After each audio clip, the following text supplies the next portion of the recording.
Hi, today on the PH Miracle Fun Food Show, we have a treat for you. We have a casserole. And this is in place of your hamburger helper stuff and your mac and cheese and all of those acidic foods that are cooked and devoid of electrons. So again, this dish would be part of your 80-20. It would be part of your 20 because this is a cooked dish, but very transitional and very, very healthy choice of a casserole. So Ashley, tell us how you put this together.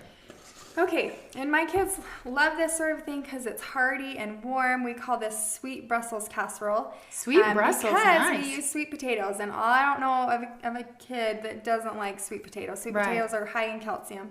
Okay. And they're sweet. So you're going to saute onions and garlic in the bottom of a pan. Nice. And then you're going to have, you will bake a sweet potato and your Brussels in the oven. You'll just put them on a cookie sheet. Mm-hmm. You'll drizzle them with olive oil, a little bit of salt, and you'll bake them at like 375 for like 20 minutes. And you could use grapeseed oil. That's what I meant to say. Coconut oil. Yeah. Those are probably the two best to do any baking or sauteing in, right? Yeah. Okay. Sorry. That's okay. Grapeseed oil or coconut oil. Yeah.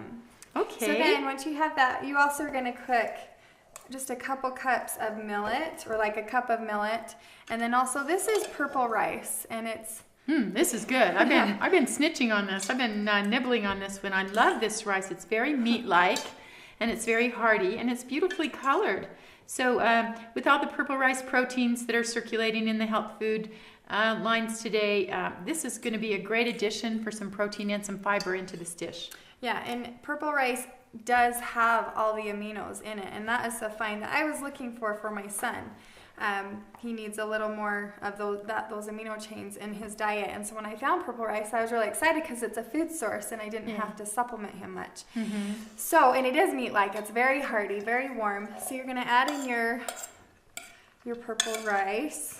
You add it right in with the onions and garlic. Mm-hmm. Nice. And then you add Do I need to stir this in, or? If you want, let's see. I'll okay. This. Yeah, you just kind of mix it. Then you add in some millet. Wow, this even looks like hamburger helper. And millet is high in magnesium and calcium, and it also is the most alkaline seed or grain that you can eat. Very nice. And then you're going to add in your sweet potatoes. Mm-hmm. So one whole big sweet potato is what we had today. You could do a half. You know, this is really just about combining. There's no real measurements. You just kind of combine everything. It's a very easy, quick meal to make. Yeah. And it's very warm. We live in Utah, so we need more warm, especially right now where we're going into the winter seasons. Yeah. And then we do Brussels sprouts. Great dish for skiers. Yeah.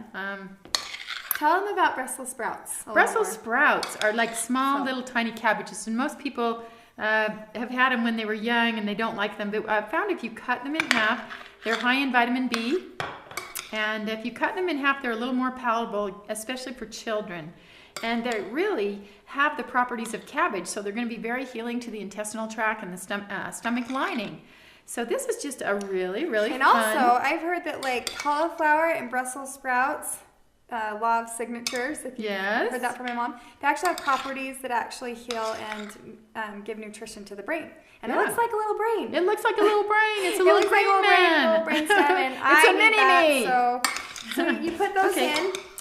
Nice. And you will serve this alongside of a salad. So let's say your kids eat a little more of this and they have a smaller salad, whereas you're trying to really eat 80-20. You would do 80% of your meal the salad, and then you'd have your 20% this nice warm dish. Yeah, so I want to try this. Not yet. Oh, not yet. What else do we have to do? Okay, I'm just anxious. Okay. So then you're going to put in some coconut oil.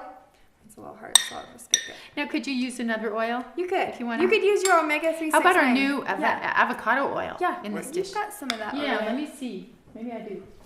No, I don't know where. Here it is. And then you're going to add a little bit of salt, and I just always say salt to taste. Some people like it a little more salty, some like it a little less. Kids usually like it less salty, so maybe salt to serve. Let them salt their own, so you don't over-salt things, because you as an adult might like it more salty. And then some rosemary. And I like to use fresh rosemary. I've got a little plant in my kitchen.